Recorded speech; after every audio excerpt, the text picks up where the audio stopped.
Welcome back into the Reset. Make sure you like and subscribe. Training camp has started. It's time to get to the bottom of it all. Let's go. It's the Reset with G. Scott. Cat Stokes is here. What's up, Cat? What's up? What's Good up? to have you back. Bang, 13-year NFL vet, Seahawks legend, Super Bowl champion, and top 50 Seahawks of all time. What up, Bang? What's going on, man? How y'all doing? I'm good. First, it's wardrobe check. Hold up. What you wearing, Cat? You know I got the AI high school jersey. Sonics colors. Don't get it confused though with them. Oh, man, a lot of us thought it was Sonics. I'll rep my team. I did too when I saw the jersey. Okay, let's get right to it. Training camp has officially began. And as you all know, 2 weeks from today, Pete Carroll is coming to town with the Raiders. First preseason game will happen at Lumen Field. But right now, since training camp has started, Bane, help us. Help us understand why training camp is so important for the team. Training camp is so important to the team because, man, this is your time to where you build camaraderie with your teammates. You sharpen each other by, battling, going against each other. It's the first real professional look that a lot of these guys are going to get, that's rookies, that they're going to see live action to, practice and go against each other. And, when you get them lights turned on, it's like it's on. It's like now you got to battle against a whole nother team.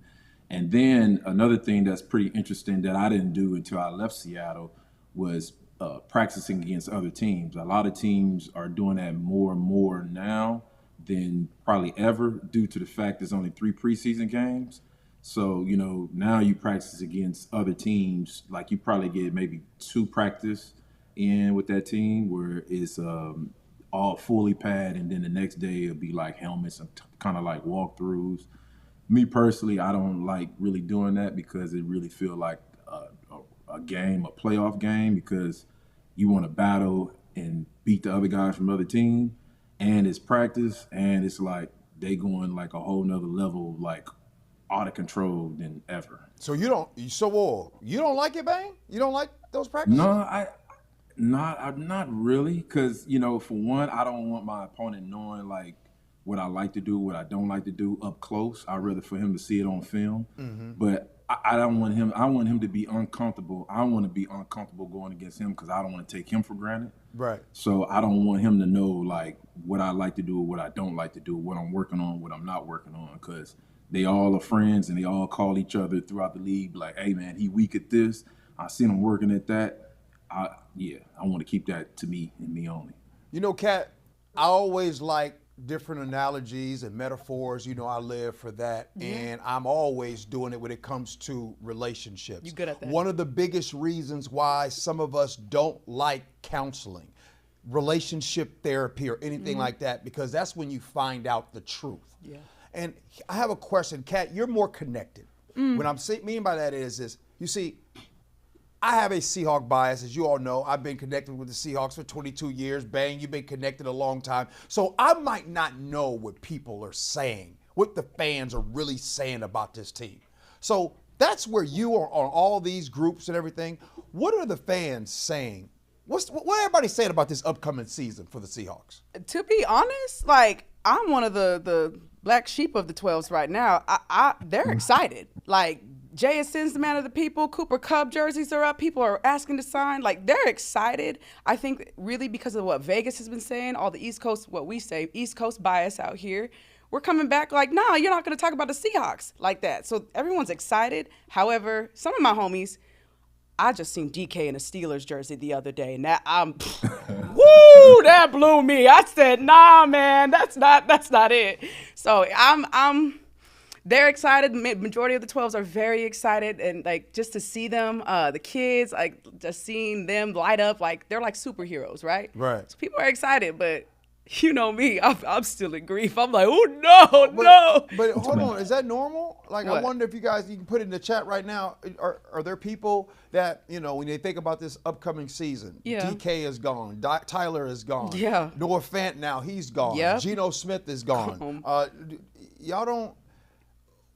Does it hard to see them in other uniforms? For me, very hard, very hard. Tyler Lockett, just knowing the leader, the voice, and the gem that we lost, like I'm I'm not heartbroken. That's dramatic, but I'm like, like play some Boyz II Men or some Jodeci right now. Oh no, don't leave me, girl. That's how I feel. That's how I feel. Trey, now I want to know this, and I know a lot of fans listening to the show. Bane, give us the biggest difference between training camp with Mike Holmgren and training camp with Pete Carroll. So let's start with Mike Holmgren, right? So Mike Holmgren, old school coach. This is when we for sure had two-a-days, right? Did you go to Cheney? Did you go to Cheney? No. I was in Kirkland. Okay. My first 2 years we was in Kirkland. Okay. Right. So Kirkland, you know, beautiful field, you know, like the weather's perfect, everything's perfect, right? When you're in practice, we didn't have no fans, we didn't have no music. It was some long days. You get so tired to where you can hear yourself think. You know, you be like, dang, man, when is it gonna be over? And you just out there just nonstop, so many reps, just over and over and over again. Pete Carroll come, it's like a show, you know. It's like man, lights, camera, action. You know, the fans is there. He hyping up the fans. We got the bags, the agiles right next to the fans, and we going over, and the fans are getting hype. He throwing his hands up like, come on, let's go, let's get it hype. And yeah, man, just having the fans there and the music going, it just gets you going, the body going, get your mind right, man, get you excited for practicing, and just it's different. It was totally different. Tell the truth. No smoke. How important were fans in attendance for training camp and making it better for you guys? It was so important, man, because, you know, at the Seahawks facility, you got that hill, right? Yeah. And sometimes, man, we'd be getting taped in the training room, and we'll peek out, man, and look out, you know, out the window and be like, man, let me see how many fans is out there. And it'll be a DJ out there playing, somebody on a mic, they getting the fans hype, man, and, you know, they telling the fans who's signing autographs, man. It's like, man, it's just something that to look forward to. As you know, as we all know, the 12s always had us going in the stadium, man. So just like they had us going in the stadium, they had us going in practice, and it was beautiful. Loved it. See, it's good to know that, Kat. Yeah, it is. is. It's good to know that. Wait, y'all really was looking out there to see how many fans was on the berm? Definitely. Oh yeah, definitely, man. I was looking and this is what I was doing, right? I was looking to see, like, make sure they had our sled close to the fans, because, you know, I want the fans to see us hit the sled. You know, I want them to be close to us, and usually we were, you know, because Pete, a defensive mind coach, and he usually put us over there close to the fans. So. Okay, I want y'all to know, I'm being serious when I say this. I promise y'all I've never heard this before. Oh, really? I've never heard it too. Sometimes I'll ask questions that I know the answer to. Yeah. I've never known this, to hear and know that you used to like the sled being close to the fans so you can show out. Oh, yeah, Legs. yeah. Because, you know, we big dudes, man. We went by to travel 3 fields, cross over 2 field, and, you know, hey, we about to go hit the sled. Like, nah, we need to stay in one little area. Because, you know, we big dudes. We can't be, like, sprinting 100 yards up and down the field to go hit a sled. You know, like, nah, we need to go about 10 yards, hit a sled right there. Let's go. Wow. Kat, what you most excited about this up? The season almost here. It's 2 weeks to the preseason game. You got Pete Carroll and the Raiders coming to town, even though we don't think Geno will be playing because, you know. But what are you most looking forward to so far? So far, really just being in the atmosphere of the 12s. I don't want to overlook the Seahawks at all, but I know my city, I love my city, and I know how we love our Seahawks. And just being in the room, you know more than I do. I'm also excited to see you. I love seeing you do your thing every Sunday. I'm sorry. I was like, can I give you little flowers? I was I love seeing you do your thing and your heart just shine for the Seahawks. It just really inspires me. There's a lot of sentiment. I grew up loving them, so I don't want to go into memory lane, but I'm excited just to be at 12 again. I love and have something to do on Sunday. Speaking of memories, Bang, we want stories, man. Tell us. We want some training camp stories, and it better be better than them eggs. Wait a minute. Ain't no eggs Hey, in by the the story. way, the eggs never made it. Give us the story, babe. Okay, so this is either 2010, no, this is 2011 season, right? Okay. So we're going on the road this week. We know we preparing for the Minnesota Vikings, right? So the Minnesota Vikings at this time had the #1 rush defense, #1 rush offense for like 3 years in a row, right? They was off the chain and stopping the run, off the chain and rushing attempts, rushing touchdowns, just everything rushing they owned everything, right? Mm-hmm. So we have a team meeting. Pete Carroll's in there. This is preseason. I believe this is either our second preseason game or our third preseason game, right? So Pete in there, he challenged us, man. He said, man, we got a challenge on offensive line, defensive line this week, man. We got a challenge up front. Let's make a statement. Let's get it going. Let's get out there and, let's get it, right?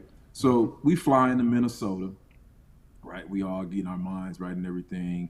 And say we play on a Thursday at 5 o'clock, right? Minnesota time. So we get there Wednesday afternoon, and the whole defensive line, we like, man, let's go out to, get us something to eat, right? Right. So we go to Fogo de Chao, right? We go to Fogo de Chao. And at Fogo de Chao is pretty much all you can eat. Yeah. So we all eat and everything, and we look up and we all feel like we all overate. Right, and like some of the dudes, like threw up and everything, and what? At Fogo de Chao? y'all did that at Fogo de Chao? No. Oh, okay. This is like we went back to our room. Right. And so we was like, dang, man, I feel full, man. And we was still full the next day. That's how much we ate, right? So we going into the game. We facing A1s, they seeing our ones. We get on like the 5-yard line going in. It's 4th and 1. They going for it, right? They send their goal line in. We send our goal line in, right? We stopped them, tackle for loss, right? And that was the moment right there to where I feel like that was like the birth of our confidence being built and the birth of us being like, man, we can actually do something, man. That was the #1 rushing offense for the past 2 or 3 years. Hey, man, we got us something, man. Let's build from there. Wait. So this was a preseason game, because sometimes we as fans go into games and we thinking preseason don't matter. Can you help us better understand that? Does preseason games matter? I think preseason does matter, but I think the main thing what guys are concerned about is injuries, right? But you have to say your prayers, you get in the locker room and just play football. Don't worry about injuries. Don't worry about none of that stuff. Just play football. You're not going to play the whole game. You're only going to play probably like a couple quarters, especially if you're a starter. They just want to get a feel. They just want to get your juices going, because if you don't play sometimes during week 1, depending on maturity of your defense and how they practice, not playing in the preseason game can have an effect on your defense, your offense, special teams in the beginning of the year, because you didn't really get those juices flowing. You didn't get that rhythm going, the communication, all that type of stuff. You didn't really get the rhythm. Like, you really want to feel it, especially on the road, because playing on the road is very hard, very challenging. Can I ask you, who do you think's a greater teacher, a preseason win or a preseason loss? What do you gain more from? It's a lesson in winning and losing. Mm-hmm. You learn something whether you win, you learn something whether you lose, especially you watch the younger guys play, right? You kind of a lot of times look at some of the stuff that you wouldn't do and some of the stuff that you would do, right? So it's kind of you always constantly learning something. You always constantly growing. You always constantly sharpening up tools. Really what it is just getting your mind right to just play. Like I said, a lot of guys don't like to play in the preseason game. Hey, can I just share with y'all why I don't like preseason? Yeah. I tell you what has scarred me. And Bane, you remember this. Remember when y'all went 4-0 in the preseason? and there was 4 preseason. 2009. 2009, man, scarred me for life. I mean, it was Jim Moore's first season. They was 4-0. Man, I was a hype train. I'm like, they about to win the Super Bowl. And if you listening right now, you know what I'm talking about. They about to win the Super Bowl. And y'all got y'all ass whipped all season long. On the field, off the field, in the locker room. It was oh, Lord. So you said lose this preseason, please. That was bad. Tough. That was a tough season, man. It was tough. That was the transition year of Holmgren and then going from damn, I'm forgetting this Jim Moore to Pete Carroll. Yeah, it was Carroll. that was rough. All three of them dudes is different, so different. Well, Pete and Jim is kind of similar in a lot of ways, though. Whether like a lot of people want to admit it or not, they're very similar. I bet Jim Moore, if he hear this, he'll be so mad at me. Like, don't you ever compare me to Pete Carroll? You know, here you dub. No. You know what though? You know what? Yeah. You're right. Yeah. Jim Moore had that. Yeah. He had a lot of energy as well. No doubt about it. A lot of energy, man. A lot of energy. Okay, let's switch gears. Kat, since we've last got together, since the reset has happened, there's some things that have transpired.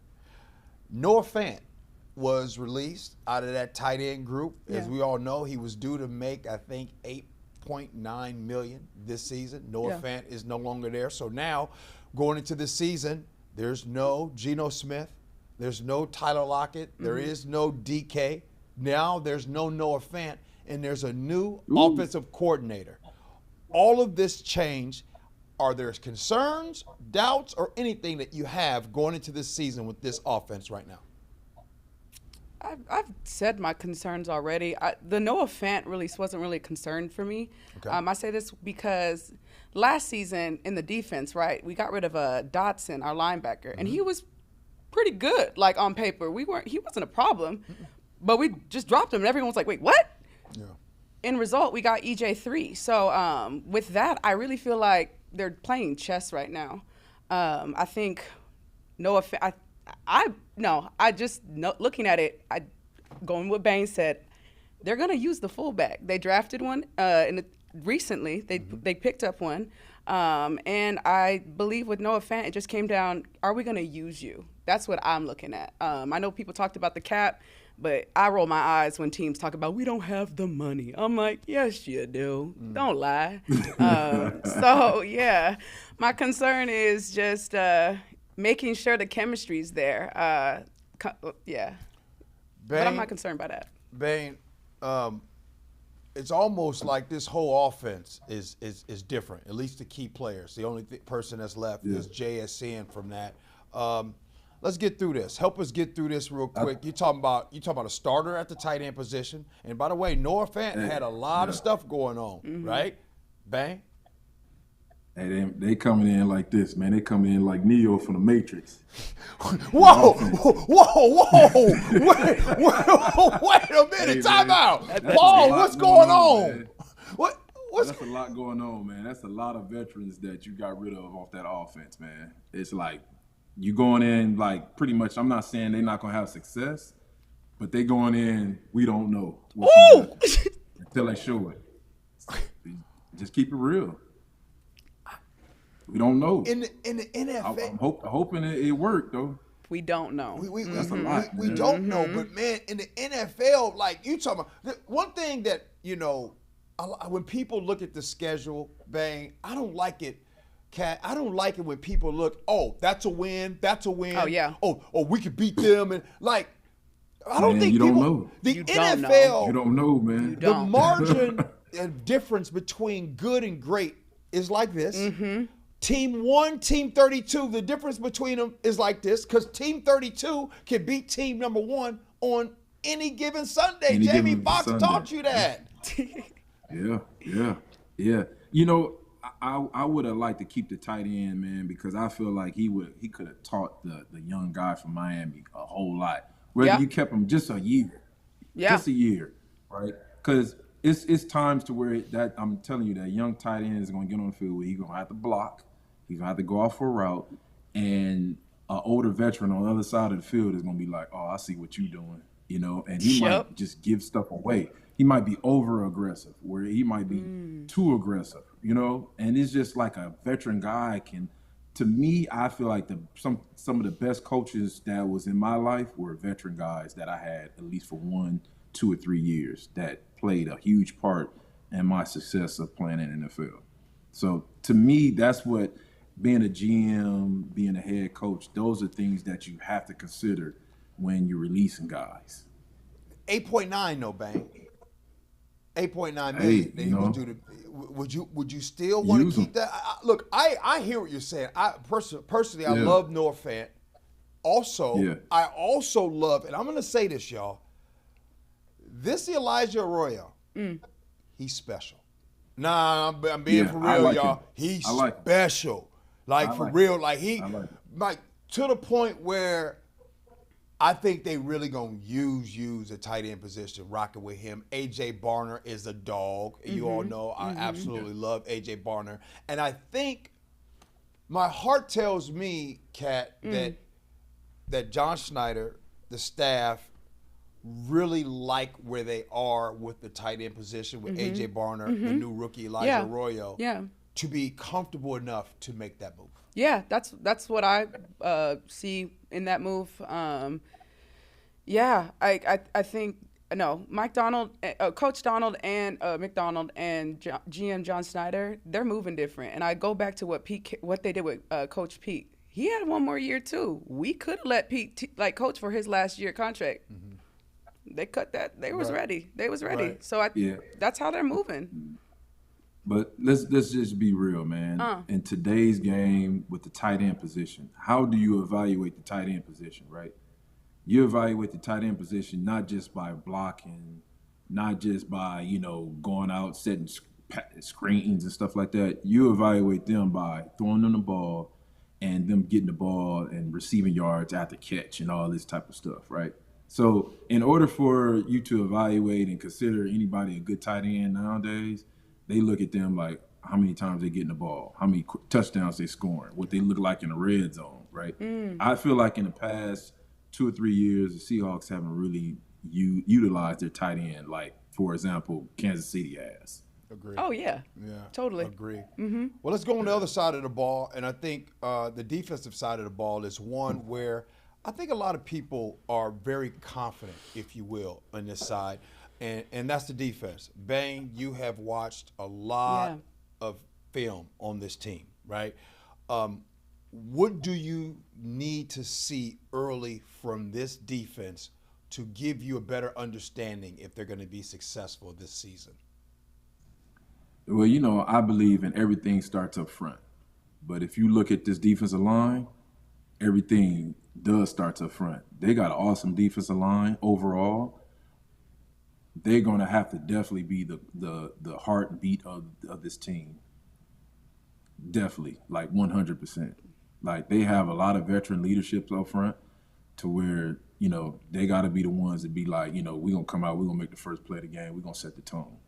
Those are tone setters, like hands down by far. And if you look at, no, go ahead. No, go ahead. No, go ahead, continue. If you look at, let's just do this. Let's look at financially what they have invested in up front. Pretty much all the money in one room is at the defensive line room. So when you invest that much money into one room like that, and they're all veterans, they're pretty much telling y'all without telling y'all, we need y'all to be the tone setters. We need y'all to, be in practice, set the tone in practice, and just get it going. Like y'all are the heartbeat of this team. I believe that. Well, I'm glad you like the defensive line. No doubt about it. And then we're going to see what happens in the secondary and the linebackers. But like you said, I do believe that things start up front. Coach Mike McDonald. And speaking of that, I just want to make sure, in all of your head coaches, let's go through it. Let's see. Mike Holmgren, he was offensive-minded coach. Jim Moore was defense. Pete Carroll was defense. How about the Chargers? What was your coach then, your head coach? Mike McCoy, he was offense. Offense. He was a former quarterback, and then our last coach, Lynn was, I believe, was a offense. He was a running back, former running back. Right. So it was all most of them was all offense. So let me ask. I'll put you on the spot. Mike Macdonald, as we all know, he is a former defensive coordinator, so he's more of a defensive-minded coach. Right. Who makes a better head coach? Defense or offense? I think if you look at I feel like this. If you look at the majority of the coaches that's in the NFL, they're all former offensive coordinators. Looking at this, right, I think a lot of teams tend to hire offensive coordinators because, say, like if you have some team success, the first people to go are the coordinators, right, to be head coaches on other teams, right? So Detroit what they want Lions. to do is, right. So what they want to do is they want to keep that offensive play calling like constantly going. I think presidents and general managers feel like it's easy to find a defensive coach, but it's harder to find a play caller. So I feel like it is really trending towards hiring offensive mindset head coaches than defense. Yeah. Okay. So that's interesting. So with Mike Macdonald being a defensive-minded coach, do you think that really can help when you're saying yourself that this defense right now seems like it is a strength, and this defense, the D line, being a strength as well? Yeah, oh yeah, definitely, man. You know, he definitely put a lot of value into the defensive line. You know, just looking at, the Ravens, right? The Ravens always had great offensive line, great defensive lines, right? It's so interesting, too. I got a stat right here where the two longest-term head coaches in the NFL are both defensive-minded head coach, Steelers and the Ravens. So that's pretty interesting. That's something that's, it's kind of rare. But, both of those teams are very consistent. And both of those teams have great offense and defensive line consistently every year. John Harbaugh and Mike Tomlin. And by the way, Yeah. guess where Mike Macdonald was defensive coordinator? With one of those long-tenured head coaches. So, Exactly. Hey, I love That's a this. good sign. That is. Yeah, that's a great sign. Cat, come on now. You know what you're wearing to the first game you go to? You got your Seahawks fit put together?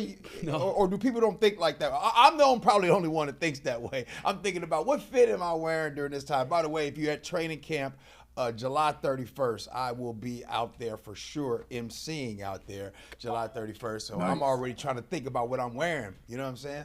I got to get my tickets first because as soon as this season starts, the weather likes to switch up on us. Like, that's why I'm a baseball girly. The sun out on this season mainly. But I don't know. We get to December. We get to October. Woo, it's cold. It's cold. It's rainy. Right after Halloween. Yeah, right after Halloween. So it depends on when I go. I'll let you know. Babe, what you wearing today, man? Is that a Seahawk? What you wearing? No. I got a Crenshaw shirt, a little baseball jersey. I didn't play baseball, but that's my high school, so I got to rep it. Man, you Yes, always repping Crenshaw, ain't you? Hey man, I got a stat for y'all too. Oh, So in the top 15 schools in California, we the number three school in California to send the most NFL players to the NFL. So Long Beach Poly number 1, Dorsey number 2, and we number 3.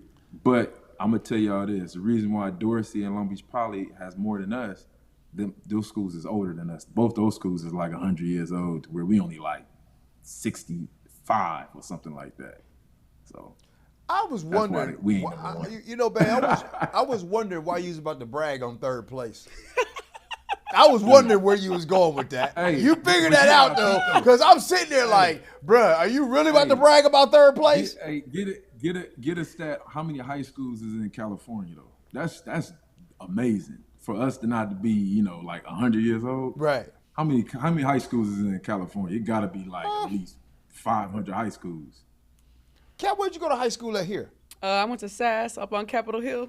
Oh, okay. Yeah. You- We ain't sending nobody to the league. I'll let you know right now. Nobody go to the league? Ain't no football team there. No, there's a bunch of art kids, nerdy kids.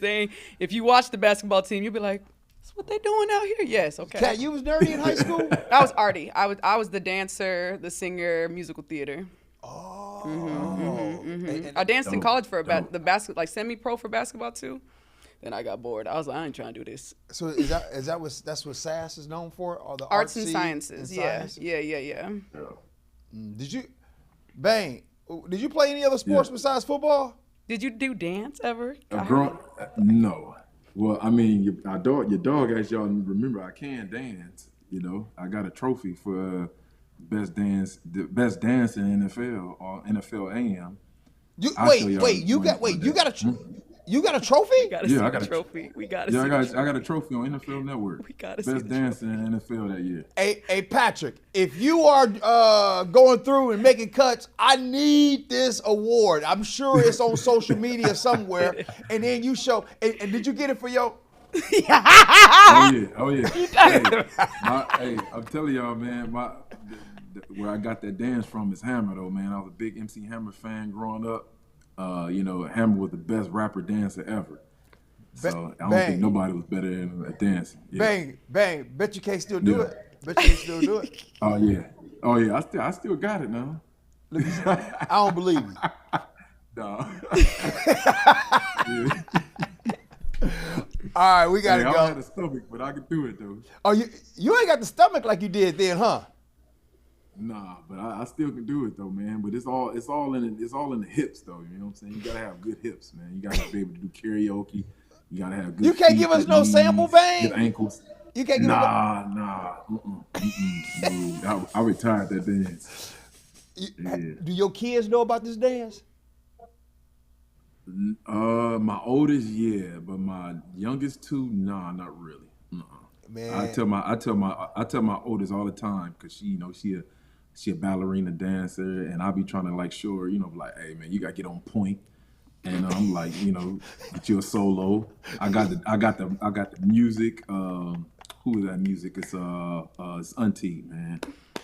Oh, man, I can't think of the name, man. But But yeah, I be trying to tell her like, man, this is how you turn. This is how you do this and that. You be like first position, okay? Second, that's not it. All You that. be. Oh, you know the positions? Yeah, I studied all genres of dance. All right, we gotta go. gotta Paul, can you dance back there? No. Have you ever seen Mebane's dance? Yeah, I've seen the role, for sure. Oh, okay.